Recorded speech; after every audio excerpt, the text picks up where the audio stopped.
Voilà. Euh, alors, fais pause, et puis ensuite on reprend les actes. On fait.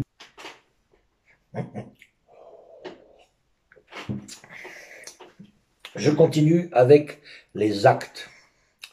Alors, un premier exemple, j'en ai déjà parlé, ce sont les drogues chimiques. Médicaments, se dit drugs in English, et on avait les drogueries. Quand on sait que les engrais pour faire booster les légumes, ce sont les mêmes produits chimiques pour fabriquer des explosifs. Quand on sait que le prix Nobel de la paix, que Nobel fabriquait des armes et des explosifs. Donc, quand j'accepte de consommer des drogues chimiques, quand j'accepte des médocs et des vaccins, sans chercher l'origine, sans me renseigner sur qui les fabrique, donc je commets un acte de magie noire inconscient quand j'accepte de consommer des choses dont l'origine est malsaine.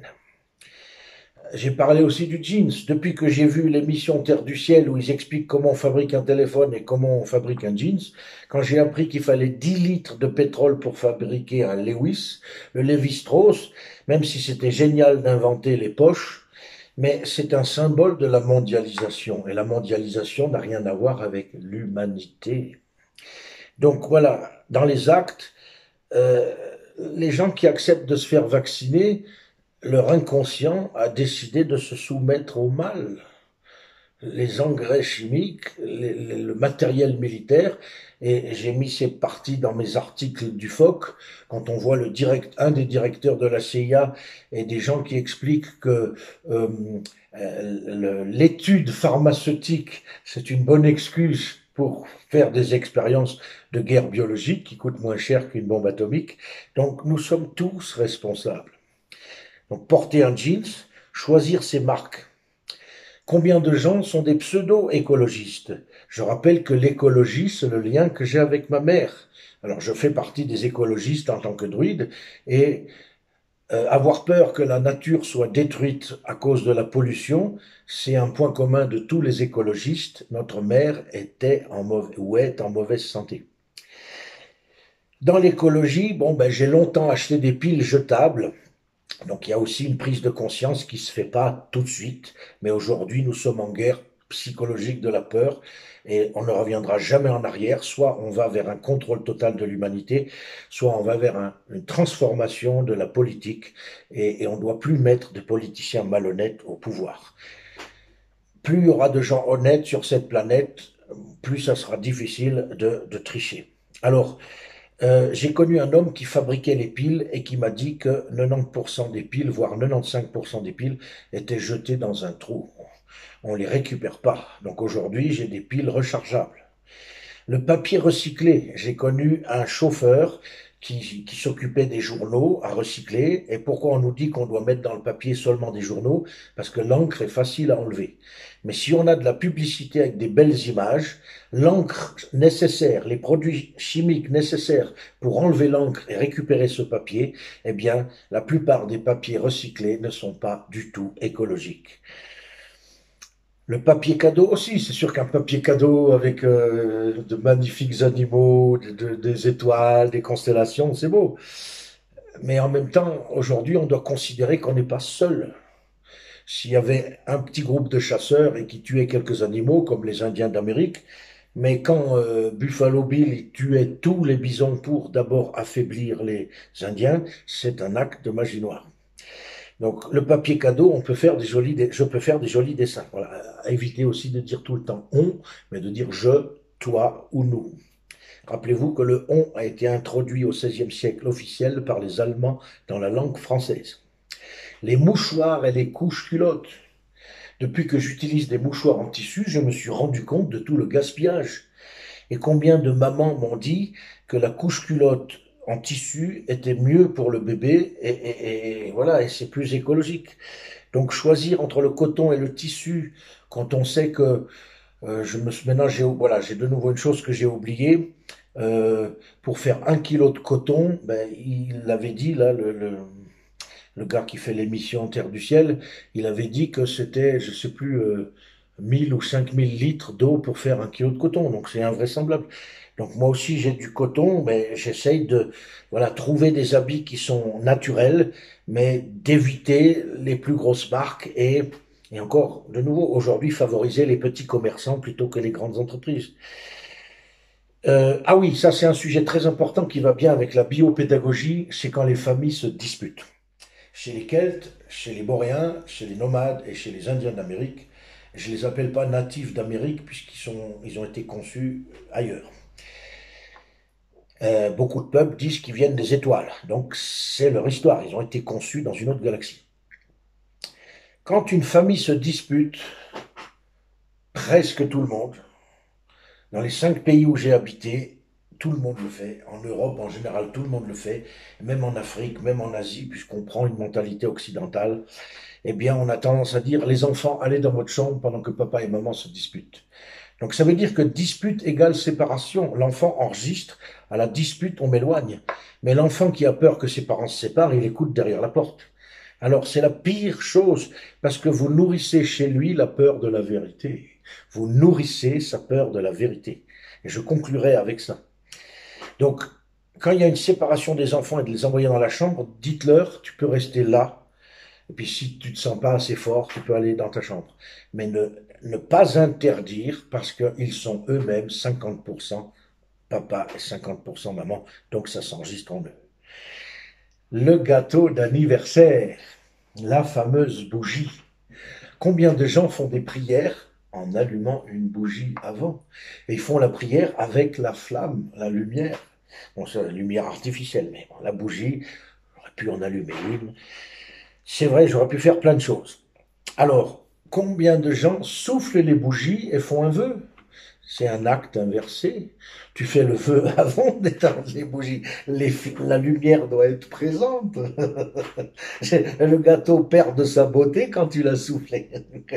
Donc, ou alors tu mets les bougies à côté, mais fais ton vœu avant de souffler les bougies.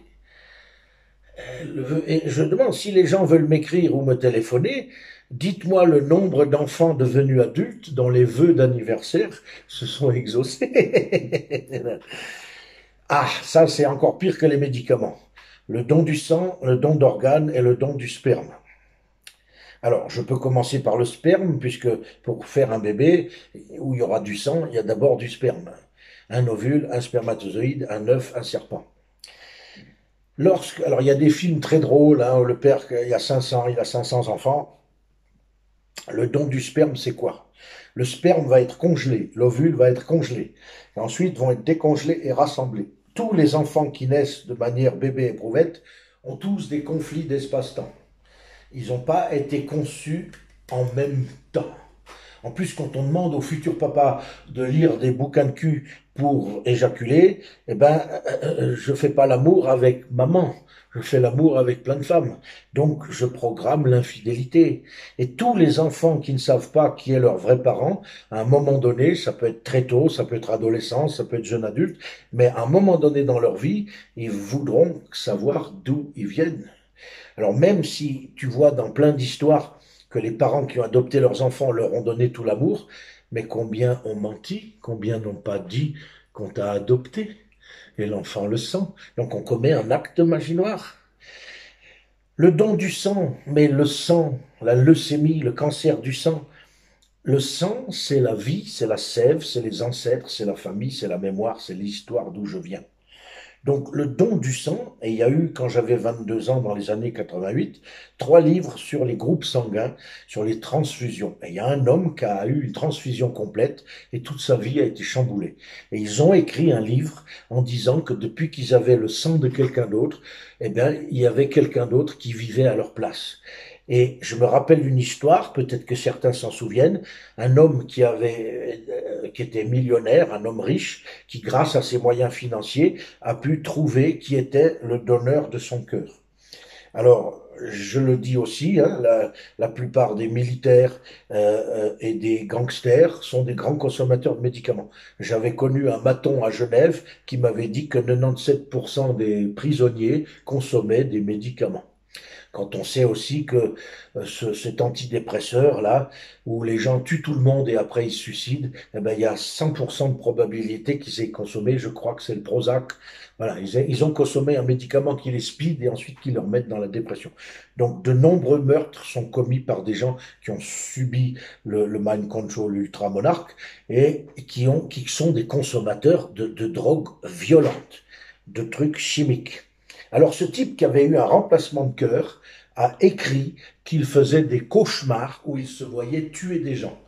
Et grâce à ses moyens financiers, il a découvert que le gars qui lui avait donné son cœur était un gangster mort en prison, qui ne fumait pas, qui ne buvait pas d'alcool et qui faisait du sport. Donc il avait un cœur en excellente santé, mais la mémoire de tous ses actes. Et pour que le gars te dise, je me réveille en sursaut à 3 heures du mat, je viens de tuer un homme, alors que j'ai jamais utilisé une arme à feu, mais toutes les nuits il faisait ce genre de cauchemar, jusqu'à ce qu'il découvre d'où venait son cœur.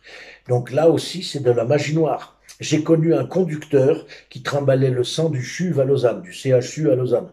Eh bien, il m'a dit que plus de la moitié, la quantité de sang qu'il jetait à la poubelle, parce que là, la date limite chez eux, c'est très très strict. Donc, le fait de gaspiller du sang, c'est un acte de magie noire. Le sang, le sperme et la peur sont les trois outils. Le sexe, le sperme, le sexe, le sang, ben, la torture coupée, ou justement l'adrénochrome, hein, pour que les actrices soient plus jeunes plus longtemps. Donc voilà, tout ça, c'est des actes de magie noire très très très puissants. Alors, je l'ai mis, j'en ai déjà parlé, mais quand vous, même si tout est trafiqué aujourd'hui, même si tout est mensonge, mais il y a nous, il y a l'humanité, même si voter, il y a beaucoup de gens qui me disent ça sert à rien, mais voter par correspondance, c'est la théorie. Et je dis toujours, pensez d'abord, pensez, croire et aller voter, c'est un acte de magie blanche. On y va, mais d'abord on pense que oui, l'eau pure, oui, les entreprises qui polluent seront punies, oui, on va lâcher toute cette stupidité. Voilà, donc je terminerai la phase acte avec les études. Quelles que soient les études, les étudiants ont tendance, étudiants en médecine, en psychologie, même en ésotérisme, même un étudiant druide, même un étudiant en astrologie, la plupart des élèves répètent par tête, pas par cœur. Hein, on est dans le théâtre, on est dans la poésie avec le cœur. Donc, quand j'apprends 7 ans de médecine sans jamais, jamais, jamais remettre en question les profs, apprendre sans comprendre, c'est de la magie noire. Remplir ma tête sans remise en question du savoir transmis, ce n'est pas bien. Et aujourd'hui, le médecin, il traite son patient. Et le patient, moi je l'appelle dialoguant. Partager le sacré entre nous. Dialoguer veut dire plusieurs choses. On peut voir les deux, le divin dans les deux, donc voir le divin en chacun de soi. En tout cas, c'est avoir conscience que l'autre existe. Alors que le patient fait penser à patienter.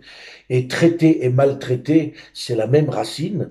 Donc, on peut aussi considérer en ancien français que traiter est déjà de taper l'autre. Traiter ou maltraiter, même si on met mal ou bien traiter, traiter à la base, c'est prendre de l'autre, c'est frapper l'autre, diminuer l'autre. Donc, voilà. Et le rôle du médecin, c'est de se prendre pour un homme, pas pour Dieu. Et le patient n'est pas un cobaye. Donc, qu'il y ait plus d'adultes, mais on va voir pourquoi le mal triomphe. Il y a une raison fondamentale pourquoi le mal triomphe. Alors, je terminerai le troisième chapitre, les actes. La magie par les actes. Oh, ma chérie, je t'ai trompé 3 fois, mais c'est pas de ma faute. Je m'excuse. Faire du mal et s'excuser ne suffit pas. La réparation doit être un acte. Si je t'ai fait mal et ça, alors, bien sûr, il y a toujours l'équilibre entre tu m'agresses et je me sens agressé par toi.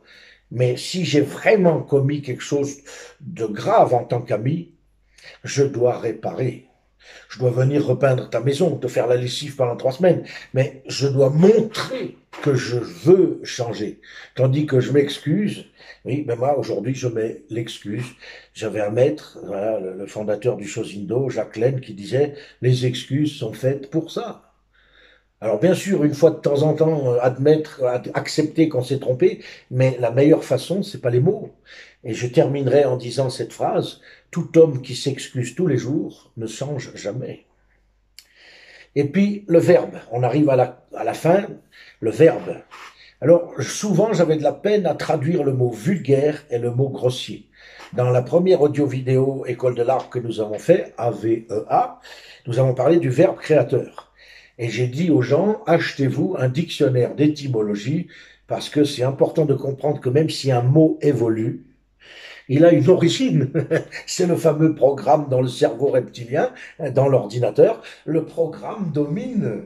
Donc sois conscient de, comme ce geste, sois conscient de l'origine.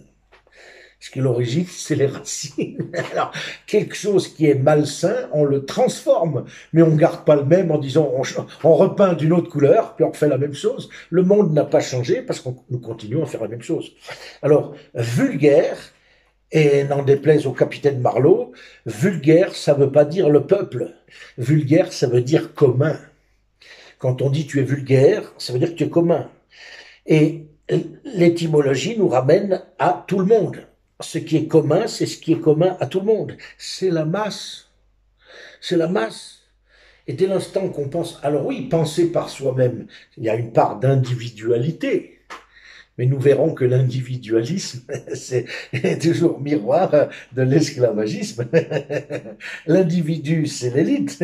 L'esclave, c'est la masse. Donc, je dois respirer comme tout le monde. Ça, on peut dire que respirer, c'est vulgaire. Voilà. Et je sais que ça se voit pas toujours, mon humour. Moi, je fais de l'humour sérieux. C'est pour ça que je suis venu habiter dans le Jura, parce que j'avais l'impression qu'ici, l'humour était similaire au mien. Je te dis quelque chose de manière très sérieuse, mais au fond de moi, je rigole quand même. J'aime bien l'exagération. Alors, vulgaire signifie aussi manquer de distinction.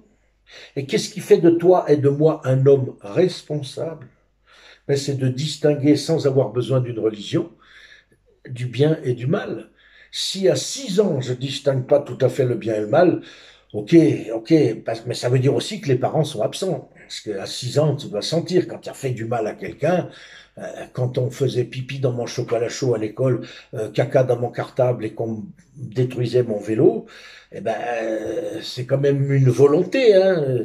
T'es fâché contre quelqu'un, tu vas pas crever ses pneus. C'est quand même une forme de lâcheté. Que la femme le fasse, je l'accepte. J'ai adoré le film où la femme, elle raye la voiture de son mec parce qu'il l'avait trompée. C'est une femme, je l'accepte à 100%. Mais quand un homme fait ça, c'est pas digne. T'es courageux, tu vas le voir en face. Alors, vulgaire, c'est manquer de distinction. Donc, si tout le monde fait la même chose, si vacciner tout le monde, bouffer la même merde, on bouffe, on boit le même produit, la même limonade et on mange le même sandwich, tout le monde. On écoute la même musique, on s'habille tous pareil. Elle est où la créativité? Elle disparaît. Et puis, les gens créatifs, ils peuvent être hyper émotifs, mais la créativité donne aussi une force de caractère. Donc, vulgaire, c'est la masse qui ignore, qui ne sait pas distinguer le bien du mal. Et grossier a remplacé le mot latin crassus, qui a donné le mot crasseux. Donc grossier a remplacé crassus, qui veut dire épais, rude, mais aussi ce qui est grossier, c'est ce qui est non civilisé. Et ce qui est non civilisé, c'est un citoyen par opposition au militaire. On est encore, attention au mot toujours et jamais, puisque c'est l'éternité, mais nous sommes encore dans une politique mondiale où c'est la loi du plus fort, pas du plus sage. C'est moi le plus fort, tu m'obéis. Voilà, le citoyen est opposé au militaire. Et le contraire de grossier, c'est cultiver. Et cultiver est censé être l'ensemble des caractères d'une communauté.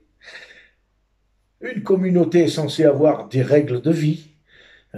J'aime bien parler des lois naturelles, des lois divines. Les lois, c'est la nature. Les règles, c'est plutôt les humains. Hein, le sport a des règles plutôt que des lois.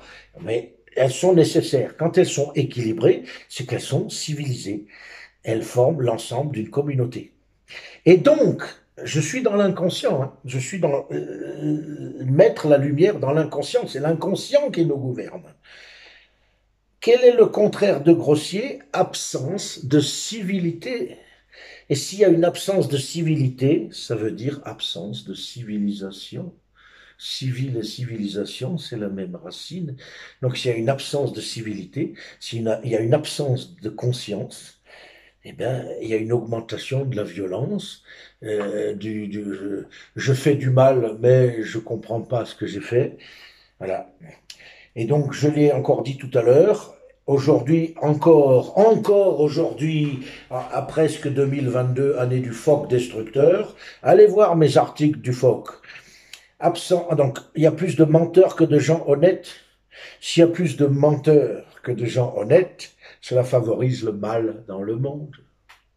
Donc, si papa trompe maman, si maman ne me cache certaines souffrances familiales, elles existent dans mes cellules, comme l'orphelin qui veut retrouver ses vrais parents.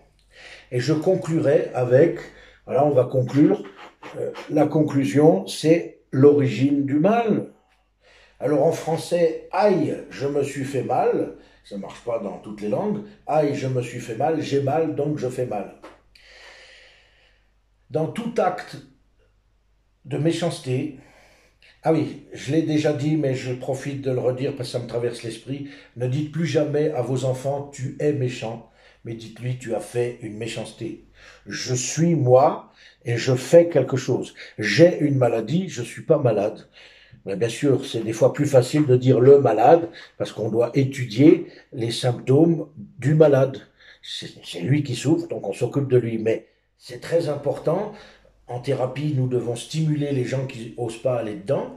Mais attention, quand je dis je suis malade, je m'identifie. Et si mon père me dit tous les jours je suis méchant, je finis par le croire. Donc, dans tout mal, il y a de la lâcheté. Le premier pas vers la lâcheté, c'est d'accuser l'autre de mes faiblesses. La nourriture du mal, l'origine du mal, c'est d'abord la souffrance. Quand je décide de faire du mal à quelqu'un, c'est parce que j'ai souffert. Tu m'as pas écouté, alors je t'écoute pas. J'ai eu mal et tu me comprends pas, donc je veux que tu comprennes ma souffrance pour que tu comprennes pourquoi je l'ai fait. Et combien de fois dans les disputes, tu m'as fait mal, donc je te fais mal et on fait du tennis. Donc en premier la souffrance, en deuxième la lâcheté. Donc je l'ai dit, premier pas vers la lâcheté d'accuser l'autre de mes faiblesses.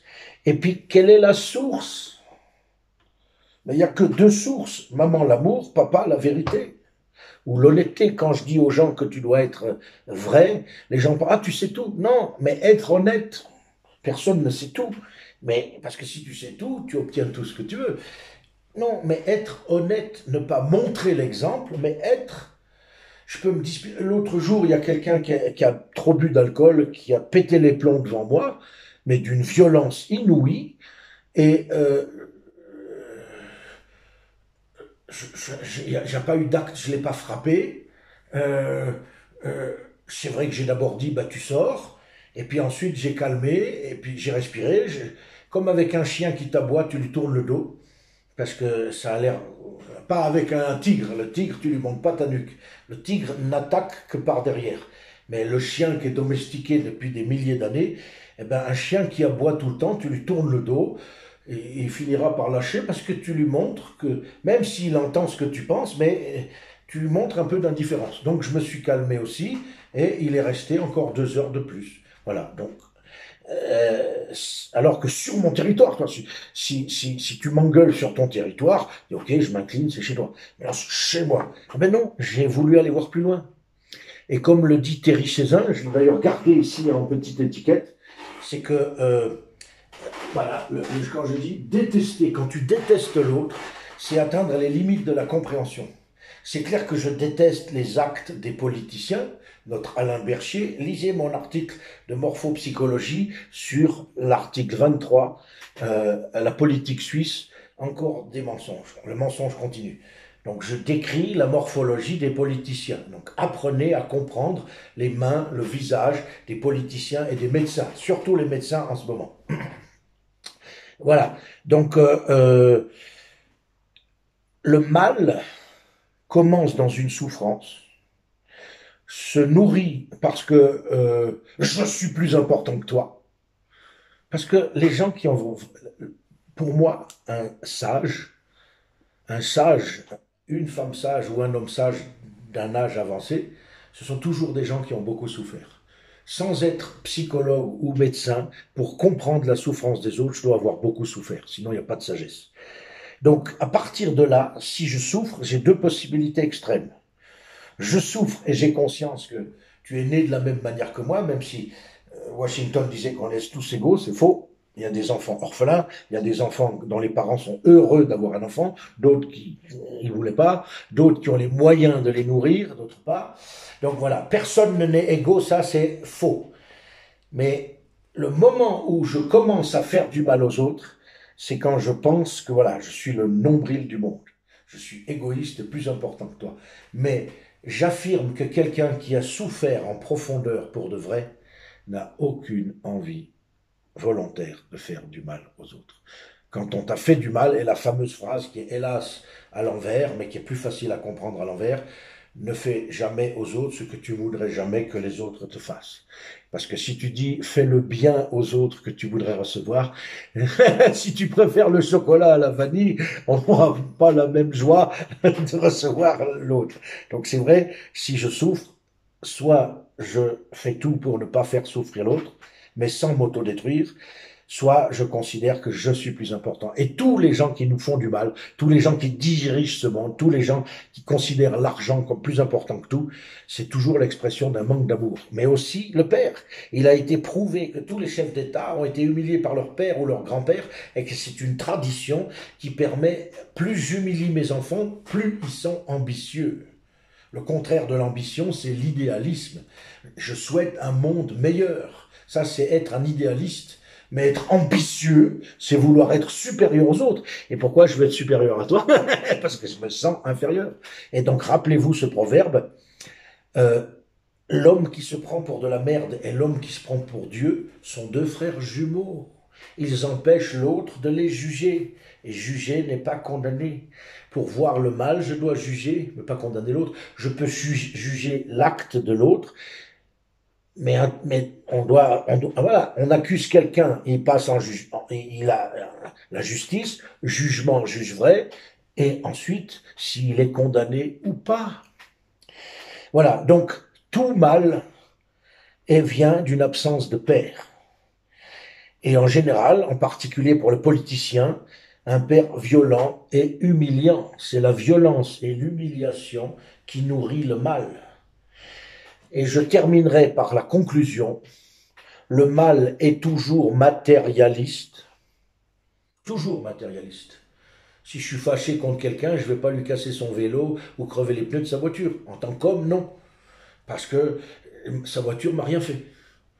Et donc, je finirai cette phrase que j'ai souvent dite, et là je parle aux gens qui souhaitent le transhumanisme. Quand vous aurez des... Comment on appelle ça, ce qui remplace un organe, mais en artificiel, euh, une prothèse. Quand votre corps blessé sera remplacé par des prothèses, vous verrez que la prothèse s'use au même endroit que le corps biologique. Si vous avez une usure du genou, eh bien votre prothèse va s'user au même endroit parce que c'est toujours votre cerveau qui contrôle votre corps. Nous vivons dans une projection d'énergie. La matière est une condensation de l'énergie, particules, ondes. Tout le monde le sait, alors pratiquons-le.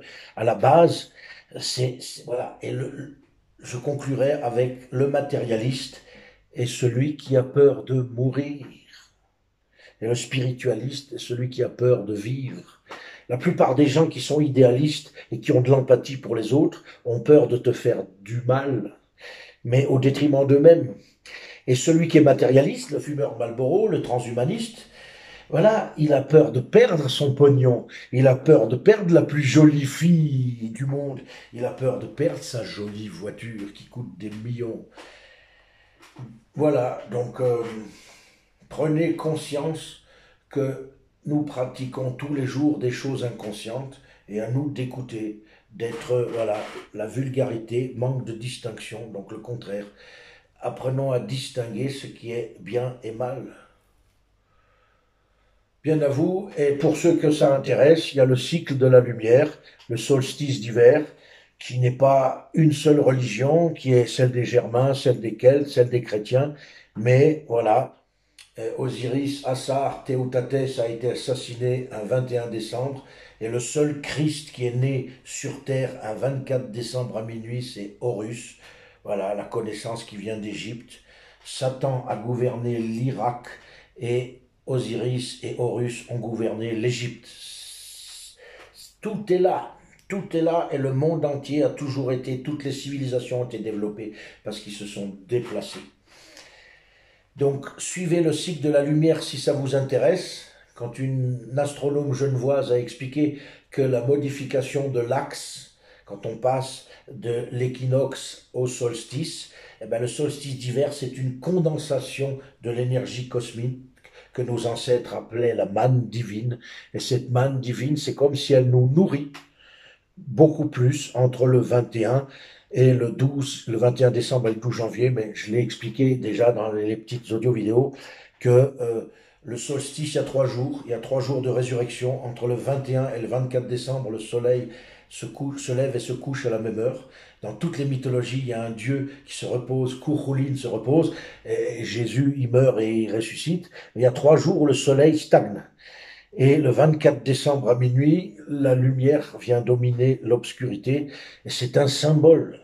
C'est un symbole. Et pour nous, druides, c'est le roi Arzour, le roi des Ours, qui symbolise la sagesse accumulée au cours de l'année. La sagesse qui incombe aux plus âgés et donc à ceux qui ont le plus souffert. Bien à vous. Euh, recommençons à nous entraider, à œuvrer ensemble.